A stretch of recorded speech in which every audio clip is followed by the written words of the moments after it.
Traffic సమస్యలు తలెత్తకుండా పర్యావరణ కాలుష్యం, ధ్వని కాలుష్యాన్ని నియంత్రిస్తూ ఎలక్ట్రిక్ బ్యాటరీలతో నడిచే ఫ్లయింగ్ ట్యాక్సీ కార్లు అందుబాటులోకి వస్తున్నాయి. ప్రపంచ దేశాల్లో ఇప్పటికే ఈ కార్లు అందుబాటులో ఉన్నాయి. America, China, Japan, Saudi Arabia దేశంలో తక్కువ హైట్లో ఎగిరి ప్రయాణం చేసే ట్యాక్సీలు అందుబాటులోకి వచ్చాయి. చైనా దేశంలో ఈ హ్యాంగ్ అనే సంస్థ 6.05 మీటర్ల పొడవు, 1.95 మీటర్ల ఎత్తు కలిగిన ఫ్లయింగ్ ట్యాక్సీలను ఇద్దరు ప్రయాణికులు లేదా 270 కేజీల సామర్థ్యం కలిగిన సరుకు రవాణా చేయగలిగే విధంగా ట్యాక్సీలను రూపొందించారు.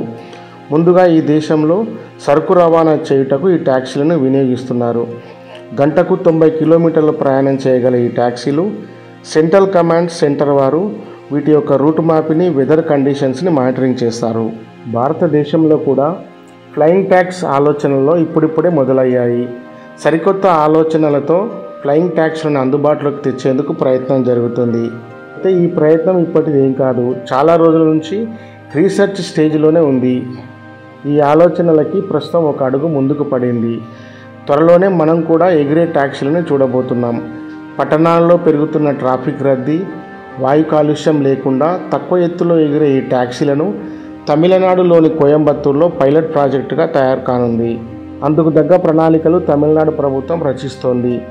ఇందుకు గాను తమిళనాడు ప్రభుత్వం చాలా ఆసక్తితో ఈ ప్రాజెక్టుని ప్లాన్ చేస్తుంది. 22 మందితో సరుకు రవాణా సమన్వయ కమిటీని ఏర్పాటు చేశారు. అయితే ఇది పూర్తిగా కార్గో రవాణాకు ఉపయోగిస్తామని కాదు, అత్యవసర సరుకు రవాణాకు ప్రత్యామ్నాయంగా మాత్రమే ఉపయోగిస్తామని అంటున్నారు.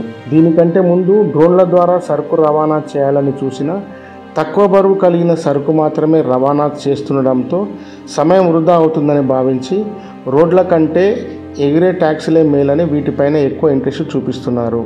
దేశంలో ప్రస్తుతం హైదరాబాద్, చెన్నై, ముంబై, ఢిల్లీ లాంటి మెట్రో నగరాల్లో 10 కిలోమీటర్లు ప్రయాణించాలంటే సుమారు గంటన్నర సమయం పడుతుంది. ఈ ట్రాఫిక్ సమస్యలకు చెక్ పెట్టేందుకు మెట్రో రైలు ప్రయాణాలు ఉన్నప్పటికీ, అండర్ పాస్లు, ఫ్లైఓవర్లు నిర్మిస్తూనే ఉన్నప్పటికీ ట్రాఫిక్ సమస్య మాత్రం తీరట్లేదు. మన దేశంలో ఇలాంటి సౌకర్యం ఎందుకు ఉండకూడదని ఐఐటి మద్రాస్ స్టూడెంట్లో వచ్చిన ఆలోచననే నేడు కార్యరూపంలోకి రానున్నది. ఐఐటి మద్రాస్లోని ఇంక్యుబేటర్ సెంటర్ కేంద్రంగా నడుస్తున్న ఈప్లే అనే సంస్థ వైల్డ్ రేంజ్లో రీసెర్చ్ చేస్తుంది.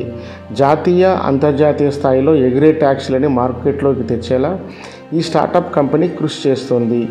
3x3, 5x5 సైజులలో ఉండే 2 రకాల ట్యాక్సీలని మార్కెట్లోకి తీసుకొచ్చేస్తున్నాయి. 50 కిలోమీటర్ల నుంచి 200 కిలోమీటర్ల దూరం వరకు వెళ్ళవచ్చని ఈ సంస్థ చెబుతోంది. కారు కన్నా 10 రెట్లు ఎక్కువ వేగంతో ప్రయాణం చేస్తాయని, 400 మీటర్ల ఎత్తు నుండి 5000 మీటర్ల ఎత్తు వరకు ఎగరగలవని ఈ సంస్థ ప్రతినిధులు చెబుతున్నారు. తక్కువ సైజులో ఈ తరహా వాహనాన్ని తయారు చేస్తున్న సంస్థగా ఈప్లే సంస్థ హిస్టరీ క్రియేట్ చేస్తున్నది. చైనా దేశంలో లాగే ఇండియాలో కూడా కార్గో రవాణా చేయుటకు కృషి చేస్తుంది. ఈ సంస్థ ప్రస్తుతానికి 2 మనుషులతో 200 కిలోమీటర్లు ప్రయాణం చేసే ఎలక్ట్రిక్ బ్యాటరీతో ఫ్లయింగ్ ట్యాక్సీ డిజైన్ చేశాయి. అయితే సరుకు రవాణాపై ఎంత బరువుతో ఈ ట్యాక్సీలు ఎంత ఎత్తుకు ఎగురుతాయనే క్లారిటీ మాత్రం ఇంకా రాలేదు. ఉన్న దగ్గర నుండే నేరుగా నిటారుగా పైకి లేచే ఈ ట్యాక్సీలు ఎంత బరువును రవాణా చేయగలవని స్టడీ చేస్తున్నారు. ఇదంతా ప్రయోగాత్మక దశలోనే ఉంది. కోయంబత్తూరులో విజయవంతమైతే రాష్ట్రమంతా అమలు చేయాలనే ఆలోచనలో తమిళనాడు ప్రభుత్వం ఉంది. దీనికి సంబంధించిన రీసెర్చ్, మ్యానుఫ్యాక్చర్, డిజైన్ అంతా పూర్తయితే వచ్చే సంవత్సరం అంటే 2026 ఏప్రిల్లో అందుబాటులోకి వచ్చే అవకాశం ఉందని నిపుణులు అంటున్నారు. ఈప్లే అనే సంస్థతో పాటు ఆర్చర్ ఏవియేషన్ అనే సంస్థ కూడా భారత్ కోసం ఫ్లయింగ్ ట్యాక్సీలను అందుబాటులోకి తీసుకురావడానికి ప్రయత్నం చేస్తుంది. ఈ కంపెనీ కూడా పూర్తిగా ఎలక్ట్రిక్ ఫ్లయింగ్ ట్యాక్సీలను రూపొందిస్తున్నట్లు చెప్పింది. ఇప్పటికే 200 ట్యాక్సీలను తయారు దశలో ఉన్నట్లు తెలిపింది. దేశంలో ఏ కొత్త ఆవిష్కరణ, ప్రయోగం సక్సెస్ కావాలన్నా, బిజినెస్ బాగా జరగాలన్నా మంచి క్వాలిటీతో, అనుకూలమైన ధరలతో వినియోగదారులకు అందుబాటులో ఉండాలి. ఇందులో సేఫ్టీ కూడా చాలా ముఖ్యం. క్వాలిటీ, సేఫ్టీ లేకపోతే ఎంత కొత్త ఆవిష్కరణ అయినా ప్రజలు తిరస్కరిస్తారు. సేఫ్టీ లేకపోతే అందులో ప్రయాణించే వారి ప్రాణాలే కాదు, కింద రోడ్లపై ఉండే వారి ప్రాణాలకు కూడా ప్రమాదం పొంచి ఉంటుంది. అయితే ఈప్లే అనే సంస్థ వారు అందుబాటులోకి తెచ్చే ట్యాక్సీలలో ఒకవేళ ప్రమాదం జరిగితే ఆ సమయంలో పారాచూట్ ఓపెన్ అయ్యేలా డిజైన్ చేస్తామని చెబుతున్నారు. ఇలాంటి జాగ్రత్తలు ఉంటేనే తప్పకుండా సక్సెస్ అయ్యే అవకాశం ఉంటుంది. వీటి నిర్వహణ ఖర్చు ఎక్కువగా ఉండడం వల్ల సరుకు రవాణా చేయాలనుకునేవారు ఎక్కువ మొత్తంలో సరుకు తీసుకెళ్తేనే వారికి గిట్టుబాటు అవుతుంది, లేకపోతే వీటి ఉపయోగం ఉండకపోవచ్చు.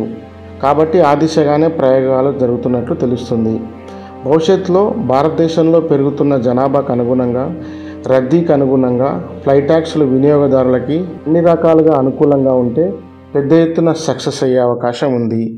సో ఫ్రెండ్స్, ఈ వీడియో కనుక మీకు నచ్చినట్టయితే లైక్ చేయండి, షేర్ చేయండి, కామెంట్ చేయండి, సబ్స్క్రైబ్ చేసుకోండి. Thank you.